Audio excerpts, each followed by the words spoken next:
Imagine being born poor and dying poor. Scary thought, right?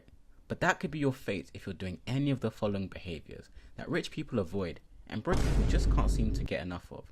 These behaviors tear family apart, destroy financial futures. I'm actively avoiding these behaviors, and so should you if you want to build a life you love living for the rest of your life. I know I'm personally invested. The question is, are you? In today's video, I'm going to be covering the most common money habits that keep you poor and how to avoid them. I hate channels that waste time, so here's an overview of the topics I'll be covering in today's video, so feel free to skip to the part you actually care about. No hard feelings. The first bad money habit is paying yourself last. This means that when you first get paid, people tend to pay their bills, spend on their needs and their wants, and then they save whatever's left at the end of the month. Rich people, on the other hand, they flip this equation around. They save a percentage of their income at the start, and then they spend on their needs and their wants. Recent data shows that the average personal savings rate in the US was only 4.5%, and in the UK, this has climbed in recent months to 9.5%. Both of these as of Q3 2025. Whereas common personal finance rules such as the 50-30-20 rule or the Dave Ramsey baby steps would tell you that you should be saving and investing closer to 15 to 20% of your income. So by not paying yourself first, you don't save as much as you should do, and you don't prioritize your financial future. So what ends up happening is you're wasting hundreds, if not thousands of dollars and pounds on things that don't matter in this life and keep you poor. Things like car payments, subscriptions, eating out, and the worst one yet, retail shopping placed on buy now, pay later providers, and then people end up going on social media flexing like, look what I've got, and they're making other people feel bad for not having this false life that they're projecting on the internet. This means poor people end up staying poor because they're always working for their money, spending it all, and never giving their money the opportunity to work for them. Listen, I get it. I'm a provider. I have responsibilities for other people, which means that I do my best to make the money that I have go as far as possible. I'm not a millionaire entrepreneurial guru making billions of dollars each and every second. And I know that so many others have real responsibilities, which means that they can't save as much as they wish they could. But if you can find a way to start saving at least 10% of your income each and every month, you will start building that savings muscle. And as you see your savings grow, your motivation to save more and more will do so also. And this will help you identify other areas in your finances where you can redirect that spending towards building a financial future like the rich do. The second money habit is taking on consumer debt. People, I urge you, I implore you to avoid this like the plague. If there's only one thing you take away from this video, it should be this. Consumer debt is any time you take on a loan to pay for a product or a service to spread out that one-time payment over a longer period of time. This often comes with paying interest on that loan, but in recent years with the rise of 0% interest, buy now, pay later providers, you have a scary combination of broke people and dumb money decisions. These buy now, pay later providers have reduced the barrier to entry to dumb money decisions for broke people. And that's not good for anyone. Well, it's for the companies, I guess.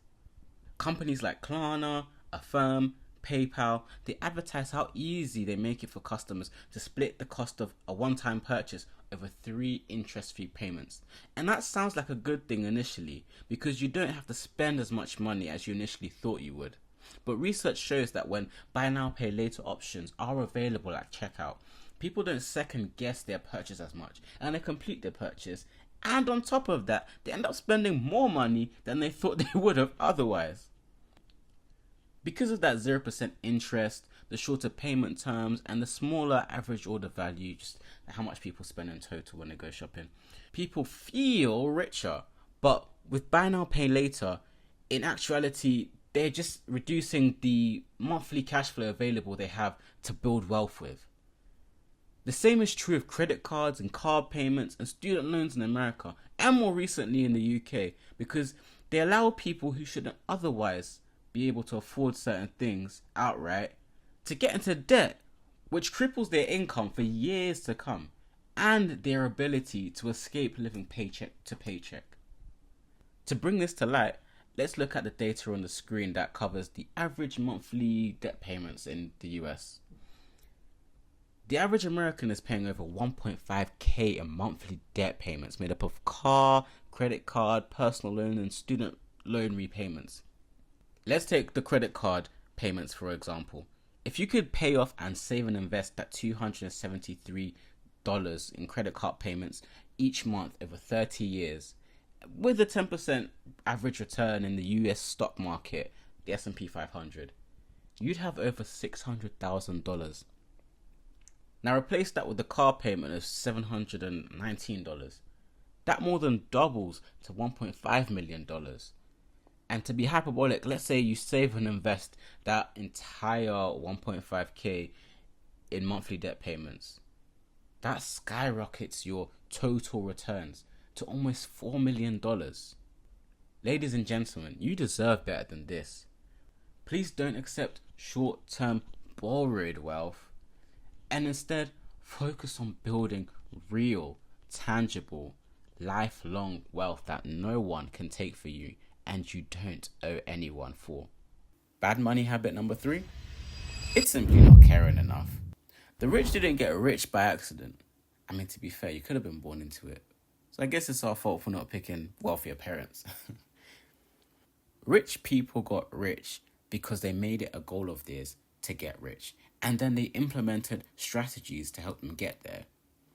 I'm working on a video that covers some of the strategies that rich people implement to get and stay rich. So look out for that in the coming weeks. My friend, once you make it a goal to get rich, you will start to implement changes in your behavior to meet that goal.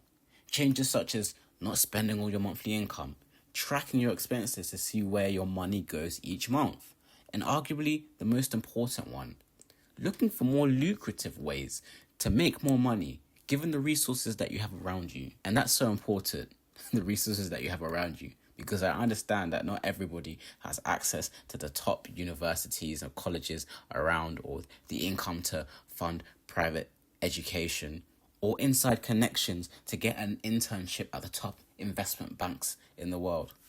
On the flip side, I've heard so many people say, oh, I'd love to be a millionaire one day. Or they just hate on rich people for simply having so much money. And then what do they do afterwards? They go and play the lottery, and then they go and buy a second Big Mac this week because they deserve a little treat. I get life is tough. We love a Big Mac, but 2 in a week, come on. Instead of hating on rich people, learn from them. Instead of being envious, be curious. Not every millionaire is evil. Use free resources like the Personally Invested YouTube channel, cheeky plug, to grow your understanding of how to build wealth on your terms. So stop. Stop it. Get some help. Stop. Wherever you are, if it's safe to do so, and grab a pen or a pencil and a piece of paper if you can, and write down that I, insert your name, will be financially free by, choose a date and a time and a year, or an age, and decided that today, and that you will take whatever ethical actions, very important, it has to be ethical, that you need in order to get there. The longer the time frame, obviously, the easier it becomes to achieve this. But research by Dr. Gail Matthews, a psychology professor from the Dominican University in California, shows that by simply writing down your goals, you already increase your chances of achieving that goal by 42%. And this jumps to 70% if you start to report on that progress on a monthly basis, but quarterly basis, annual basis. So come on, guys, if you care enough, actually make it a goal. Don't just hope to become a millionaire and financially free.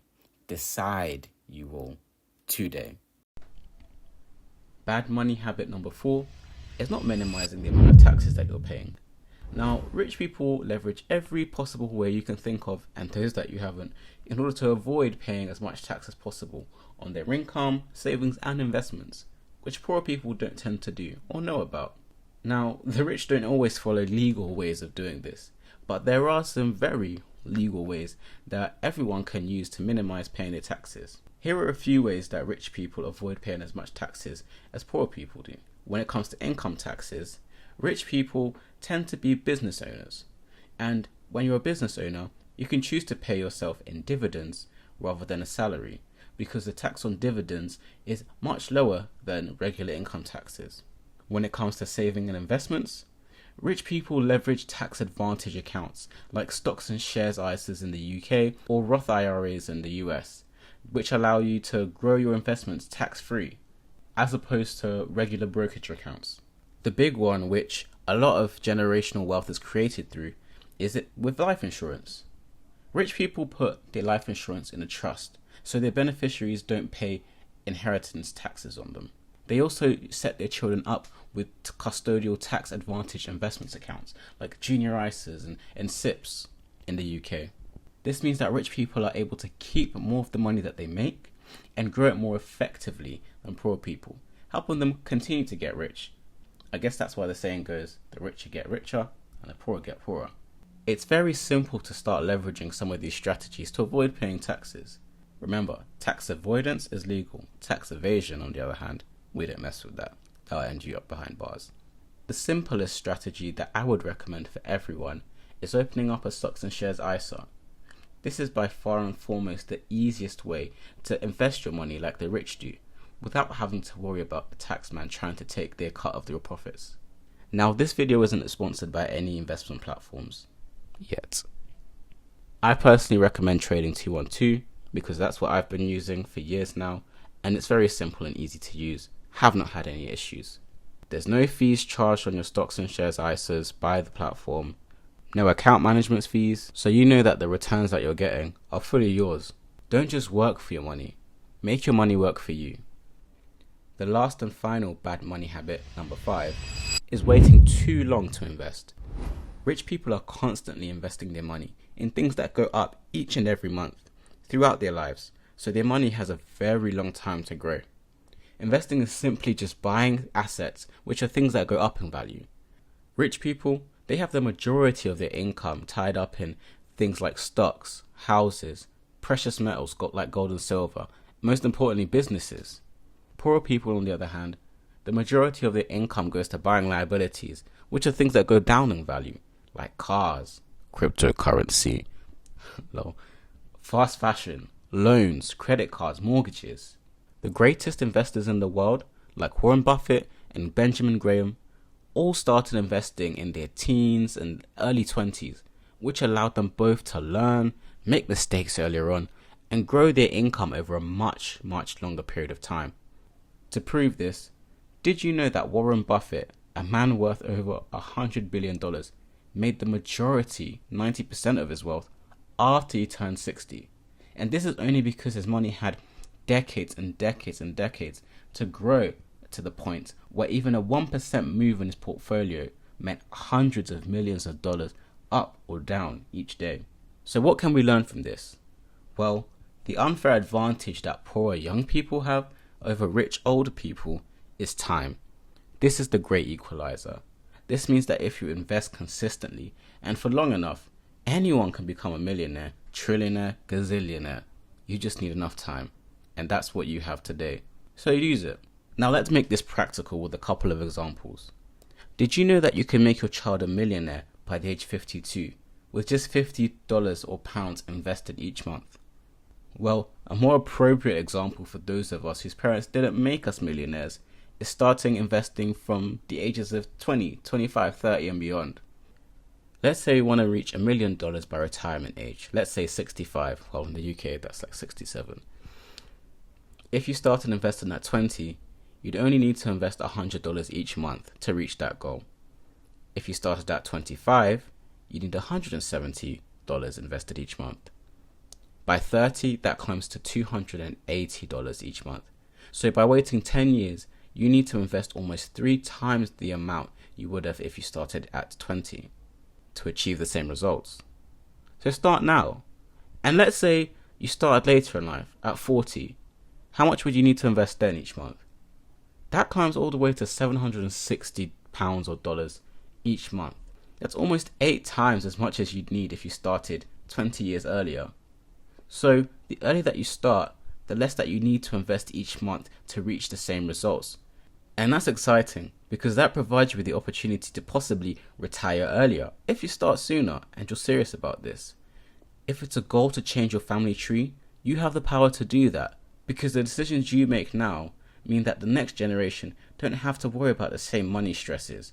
They don't have to worry about a house deposit, paying for school tuition, the cost of living, or one that touches so many people's lives, working a job they hate just to get by.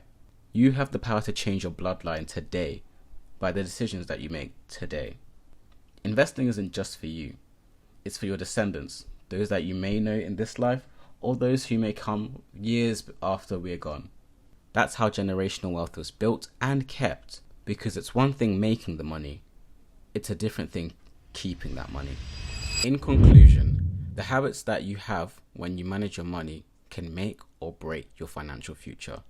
The bad habits to avoid that I covered in this video are paying yourself last, taking on consumer debt, not caring about your financial future, not being tax efficient, and waiting too long to invest. If you avoid these bad habits and instead you implement the good habits I mentioned in this video, you will be setting yourself up for financial success and building a life that you love living today whilst investing for your tomorrow. That's the personally invested philosophy. If this video helped you, then share it with someone else who could also do with this advice. Thank you for watching. I'm creating more videos on the topics of money, relationships, and my general observations about life.